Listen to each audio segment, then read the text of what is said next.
Hello guys, कैसे हो आप सभी। स्वागत है आप सभी का फिर से हमारे यूट्यूब चैनल में हिंदी बुक स्टडी में। आज हम देखेंगे इस वीडियो में स्टैंडर्ड 12th की हिंदी पाठ्य पुस्तक में दिए गए लास्ट चैप्टर 20 की, जिसका शीर्षक है मनोहरपुरी की सीमा पर। ये आपको जो चैप्टर दे रखा है उसके बारे में हम लोग आपको शॉर्ट में बताएंगे इसमें कि इसमें क्या बताया गया है इस चैप्टर में। तो बने रहिए हमारे साथ इस वीडियो में, और साथ में हम लोग इस चैप्टर का स्वाध्याय भी कराएंगे। पहले बता देते हम कि इस चैप्टर का प्रकार क्या है। मनोहरपुरी की सीमा पर जो आपको ये चैप्टर दे रखा है उसका प्रकार है उपन्यास अंश। अभी देखते हैं इसके पहले कवि के बारे में बताएंगे हम आपको, फिर स्वाध्याय बताएंगे। तो शुरुआत कर रहे हैं हम लोग इस चैप्टर की। उससे पहले देख लेते हैं एक सुविचार। तो आज का सुविचार है, कभी भी किसी से नाराज़ मत होना, क्योंकि आज जो हमारे पास है वो कल ना हो शायद। मैं फिर से ये पढ़ रही हूँ सुविचार, ध्यान से सुनना और अपनी लाइफ में ये ज़रूर याद रखना। कभी भी किसी से नाराज़ मत होना, क्योंकि आज जो हमारे पास है वो कल ना हो शायद। मैं आपको ये 2-3 लाइन में थोड़ा इसका मतलब बताना चाहूँगी। जैसे मतलब तो आप समझ ही गए होंगे, लेकिन फिर भी 2-3 लाइन में आपको बताना चाहूँगी। जैसे आपने बहुत बार सुना होगा, मतलब एग्ज़ाम्पल मैं दे रही हूँ। मान लो कि कोई एक इंसान है, अब वो इस दुनिया में नहीं रहे, फिर बाद में उसके पीछे लोग इससे बातें करते हैं कि वो बहुत अच्छे इंसान थे, उसने ये किया था, बहुत अच्छा काम किया था। लेकिन बाद में वो लोग बोलते हैं उसका क्या फ़ायदा। पहले तो आप उस इंसान से नाराज़ हुए, उससे बात नहीं की ढंग से, कभी सीधे मुँह बात नहीं की, और फिर वो चले जाते हैं और आप ऐसे बात करते हो उनसे कि ये अच्छे थे, ये वो। क्या मतलब है उसका।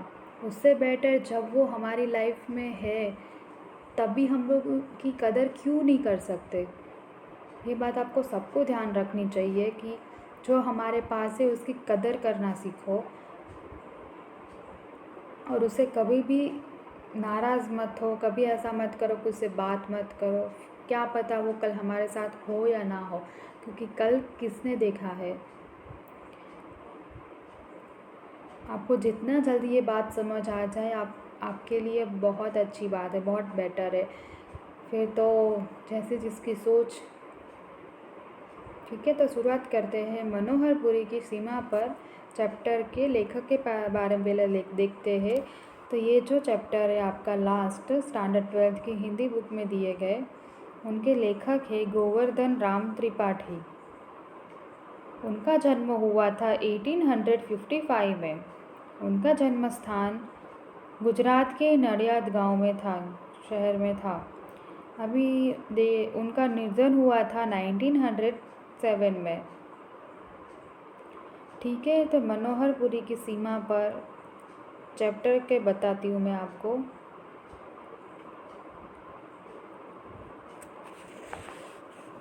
ध्यान से सुनना आप लोग। ये जो उपन्यास अंश मनोहरपुरी की सीमा पर सरस्वती चंद्र के दूसरे खंड से लिया गया है। यहाँ ऐतिहासिक नगरी मनोहरपुरी की सीमाओं का प्राकृतिक, आलंकारिक एवं मनोहारी वर्णन किया है। मनोहारी मतलब मन को अच्छा लगे, मन को हर ले वैसा। मनोहरपुरी सुवर्णपुर से लगभग 10 कोस दूर है। प्राचीन काल में वह एक महान नगरी थी। वह विद्वान, स्वतंत्र और प्रतापी राजाओं की राजधानी थी। काल के प्रताप से उन राजाओं को मलेच्छों ने जीत लिया, और मनोहरपुरी की अवनति होने से वहाँ अब मात्र एक गांव रहा गया है, और मनोहरयू आदि शूद्र नामों से जाना जाने लगा। आज यहाँ गांव रत्न नगरी राज्य के प्रदेश में है। ऐतिहासिक पूजक विद्या चातुर को वह प्रिय होने से उसकी सविशेष देखभाल की जाती है। विद्या चातुर का जन्म भी इसी गांव में हुआ था। दूसरे अन्य बहुत से कारणों से भी यह गांव उसे प्रिय लगता था। विद्या चातुर का मौसियान और गुणसुंदरी का मायका इसी गांव में होने से मोसियान शब्द का मतलब होता है मौसी का घर।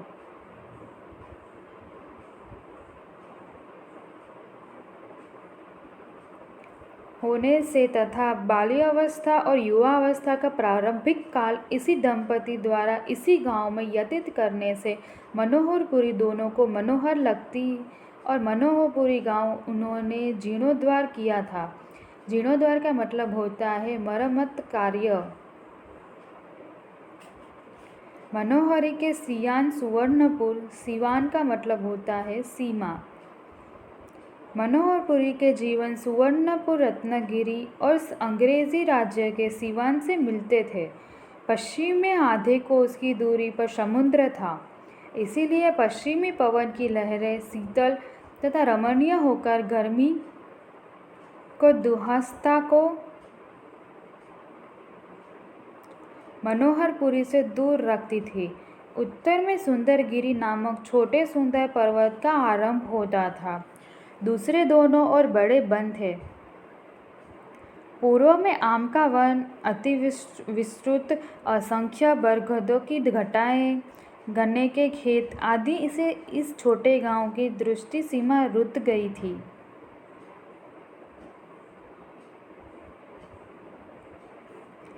भद्रा नदी की सुभद्रा नामक शाखा पूर्व से दक्षिण में आकर टेढ़ी मेढ़ी गति से चलती हुई सारे वनों के पत्तों तथा फल फूलों को अपनी छाती पर बहाते बहाते शिथिर मंद मधुर स्वर करती करती मूल के पास आकर समुद्र में मिलती थी। सुवर्णपुर से निकलने वाला रास्ता नदी की तरह आम और ताड़ के वन को अलग कर दोनों के बीच में गुजरता था। गुजरता मतलब वहाँ से जाना, और मनोहर की ओर मुड़ता था। संध्या के कारण शीतल बनी सड़क पर एक बैलगाड़ी घिसकती चल रही थी और विश्राम स्थल पास आया जानकर थके हुए बैलों को जोश आ रहा था। बैलगाड़ी चरमराती दो वनों के बीच के खाई जैसे रास्ते पर दौड़ती सी चल रही थी। चरमराती शब्द का मतलब होता है चर्म शब्द होना।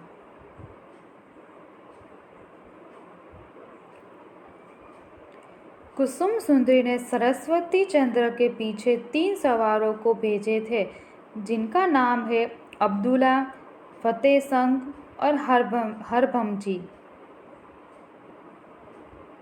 बैलगाड़ी चली तब उसके आगे जो आवाज़ तथा हुंकारी आ रही थी वह अब शांत हो गई थी, और वह स्थल बैलगाड़ी कभी की पार कर चुकी थी। आम्रवन अंग्रेजी राज्य में था, ताड़वन सुवर्णपुर के राज्य में था, और दोनों के बीच के रास्ते का मुख मनोहरपुरी के क्षेत्र में था। उस सिवान में एक रास्ता पूर्व पश्चिम की ओर जाता था। 3 दिशाओं के मार्ग मिलते थे। वहाँ पर यो तिराहा बनता था। गाड़ी तिराहे पास आकर रुकी। तिराहे के बीच में बरगद का एक वृक्ष था।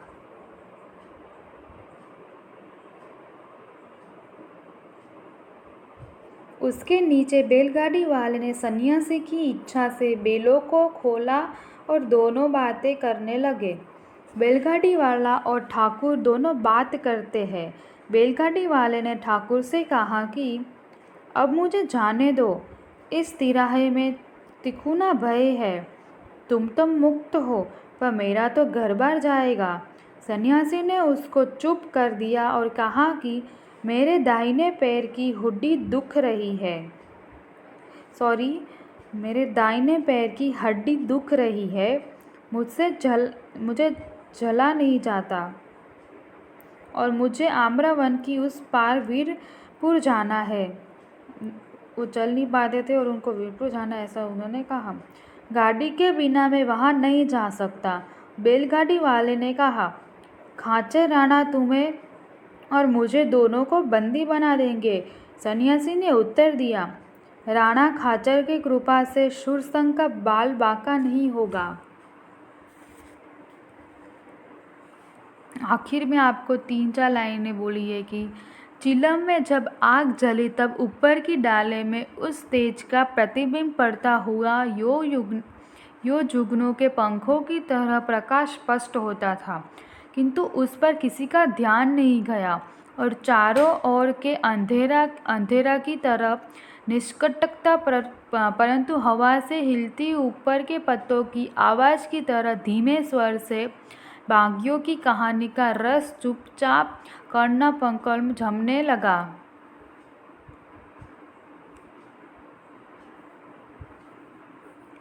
ऐसे यहाँ पे ये मनोहरपुरी की सीमा पर जो चैप्टर है वो ख़त्म होता है। उसका अर्थ क्या बताया गया आपको वो अब देखते हैं। इसका स्वाध्याय में आपको पहले बोला है कि निम्नलिखित प्रश्नों के उत्तर उनके नीचे दिए गए विकल्प में से सही विकल्प चुनकर दीजिए। मैंने आपको यहाँ पे सिर्फ उत्तर लिखे हैं, आप लोग टेक्स्ट बुक लेके बैठना। अगर फिर भी नहीं लेके बैठे हो तो फिर मैं आपको पूरा स्वाध्याय बता रही हूँ, यहाँ पे ध्यान से सुनना। पहला पूछा है आपको, मनोहरपुरी को किसने जीत लिया? आंसर में आएगा मलेच्छो ने। नेक्स्ट है, बैलगाड़ी 2 वनों के बीच से कैसे चल रही थी? आंसर में आएगा चरमराती। नेक्स्ट पूछा है, सरस्वती चंद्र के पीछे सवारों को किसने भेजा था? आंसर में आएगा कुमुद सुंदरी ने। नेक्स्ट है, तिराहे में तिगुना भय है, यह वाक्य कौन बोलता है? आंसर में लिखना बैलगाड़ी वाला। नेक्स्ट है, अंधकार में बिगुल बजने पर सुरसंग ने कैसा विचित्र स्वर निकाला? आंसर में आएगा सियार।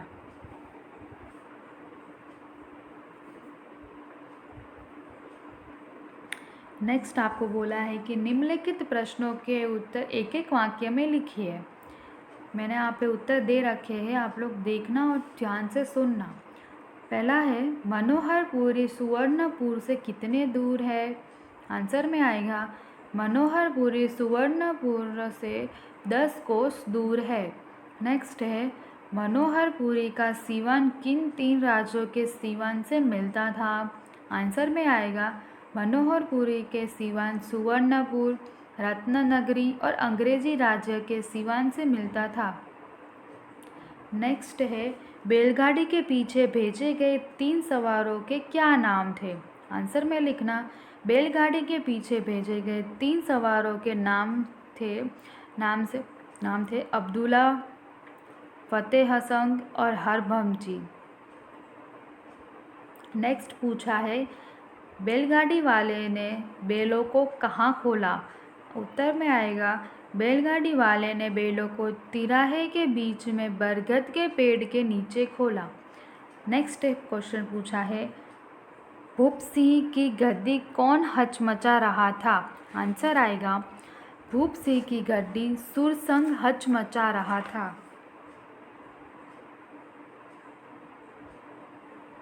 नेक्स्ट आपको बोला है कि निम्नलिखित प्रश्नों के उत्तर 2-3 वाक्य में लिखिए। मैंने यहाँ पे उत्तर नहीं लिखे हैं, मैं आपको बता रही हूँ, ध्यान से सुनना। फर्स्ट पूछा है आपको, उसमें किन कारणों से मनोहरपुरी लोगों को प्रिय थी? आंसर में लिखना विद्या चतुर का जन्म भी उसी गांव में हुआ था। दूसरे अन्य बहुत से कारण से भी यह गांव प्रिय था। विद्या चतुर का मौसियान और गुण सुंदरी का मायका इसी गांव में था। इन कारणों से मनोहरपुरी लोगों को प्रिय था। नेक्स्ट क्वेश्चन है, मनोहरपुरी गांव की दृष्टि सीमा कैसे रुध गई थी? आंसर में लिखना मनोहरपुरी के सीवन सुवर्णपुर, रत्ननगरी और अंग्रेजी राज्य के सीवन से मिलते थे। पश्चिम में आधे कोस की दूर पर समुद्र था, इसलिए पश्चिम पवन की लहरें शीतल तथा रमणीय होकर गर्मी के दुस्सहता को मनोहरपुरी से दूर रखती थी। दूसरे दोनों और बड़े वन थे। पूर्व में आम का वन, अति विस्तृत असंख्य बरगदों की घटाएं, गन्ने के खेत आदि से इस छोटे गांव की दृष्टि सीमा रुध गई थी। नेक्स्ट क्वेश्चन पूछा है, सुवर्णपुर का रास्ता मनोहरपुरी की ओर कैसे मुड़ता था? आंसर में आएगा, सुवर्णपुर से निकलने वाला रास्ता नदी की तरह आम और ताड़ के वनों को अलग कर दोनों के बीच से गुजरता था और मनोहरपुरी की ओर मुड़ता था। नेक्स्ट पूछा है आपको, सुरसंग ने राजा खाचर के प्रति श्रद्धा किन शब्दों में प्रकट की? आंसर में लिखना, सुरसंग, राणा खाचर की हम पर बड़ी कृपा है। तुझे उनकी ओर से डर नहीं रखना है। सरकार से वह चाहे जो बोलेगा, कागज़ में चाहे जो लिखेगा, किंतु सुरसंग का बाल बांका नहीं होने देगा। नेक्स्ट क्वेश्चन पूछा है, चीलम की आग का प्रकाश कैसा स्पष्ट होता था? आंसर में लिखना, चीलम में जब आग जली तब ऊपरी की डालों में उस तेज का प्रतिबिंब पड़ता हो यो जुनून के पंखों की तरह प्रकाश स्पष्ट होता था। यो जुगनू के पंखों की तरह प्रकाश स्पष्ट होता था। नेक्स्ट आपको बोला है, निम्नलिखित प्रश्नों के उत्तर 5-6 वाक्य में लिखिए। आपको ये बड़ा लिखना है, यहाँ पे 10-12 लाइन तो आराम से लिखनी ही है आपको, तभी मार्क्स पूरे मिलेंगे। इसमें क्वेश्चन बोला है आपको फर्स्ट, विद्या चतुर ने मनोहरपुरी का जीर्णोद्धार क्यों किया? आंसर में लिखना, मनोहरपुरी सुवर्णपुर से लगभग 10 कोस दूर है। प्राचीन काल में वह एक महानगरी थी। वह विद्वान, स्वतंत्र और प्रतापी राजाओं की राजधानी थी। काल के प्रताप से उन राजाओं को मलेच्छों ने जीत लिया। सुवर्णपुर मनोहरयू आदि शूद्र नामों से जाना जाने लगा। आज यह वह गांव रत्ननगरी के प्रदेश में है और इतिहास बुझक विद्या चातुर को वह प्रिय होने से उसकी सविशेष देखभाल भी की जाती है। विद्या चतुर का जन्म भी इसी गांव में हुआ था। दूसरे अन्य बहुत से कारण से भी यह गांव उसे प्रिय लगता था। विद्या चतुर का मौसियाना और गुण सुंदरी का मायका इसी गांव में होने से तथा बाल्यावस्था और युवावस्था का प्रारंभिक काल इस दंपति द्वारा इसी गांव में व्यतीत करने से मनोहरपुरी दोनों को मनोहर लगती और मनोहरपुरी गांव का उन्हें जीर्णोद्धार किया था।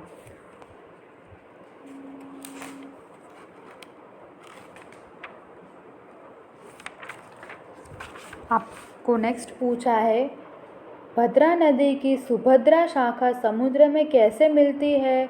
आंसर में लिखना, ये छोटा आंसर है।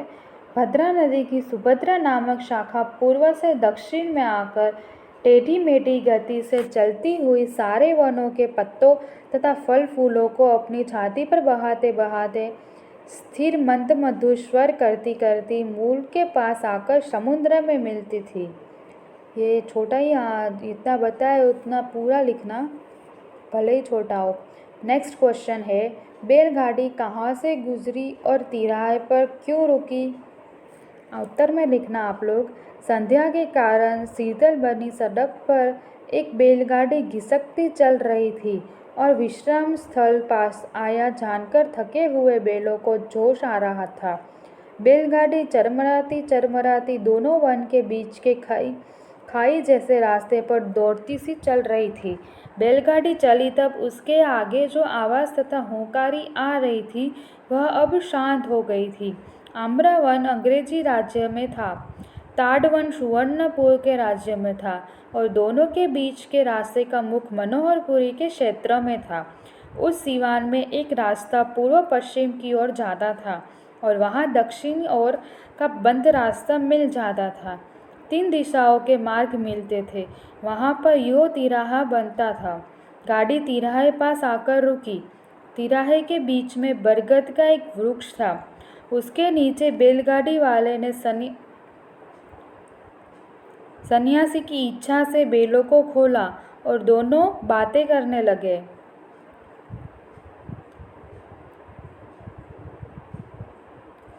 नेक्स्ट आपको बोला है कि आश्चर्य स्पष्ट कीजिए। आपको एक सेंटेंस दिया, उसका आपको मतलब लिखना है। 10-12 लाइन तो लिखनी ही लिखनी है।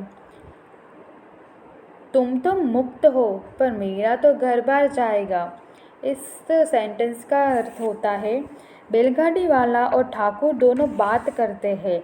बैलगाड़ी वाले ने ठाकुर से कहा कि अब मुझे जाने दो, इस तिराहे में तिगुना भय है। तुम तो मुक्त हो पर मेरा तो घर बार जाएगा। सन्यासी ने उसको चुप कर दिया और कहा कि मेरे दाहिने पैर की हड्डी दुख रही है, मुझसे चला नहीं जाता और मुझे आम्रवन की उस पार वीरपुर जाना है। गाड़ी के बिना मैं वहाँ नहीं जा सकता। बैलगाड़ी वाले ने कहा, खाचर राणा तुम्हें और मुझे दोनों को बंदी बना देंगे। सन्यासी ने उत्तर दिया, राणा खाचर को कृपा से सुरसंग का बाल बांका नहीं होगा। ऐसे ही आपको ये स्वाध्याय यहाँ पे ख़त्म होता है। इस वीडियो में हमने आपको स्वाध्याय बताया इस चैप्टर का, और उसको मैं शॉर्ट में बताया कि इस चैप्टर में क्या बताया गया है वो। तो ये सब, अगर आपको इसमें से कुछ भी डाउट हो, कुछ भी समझ में ना आया हो, तो आप हमें कमेंट करके पूछ सकते हो।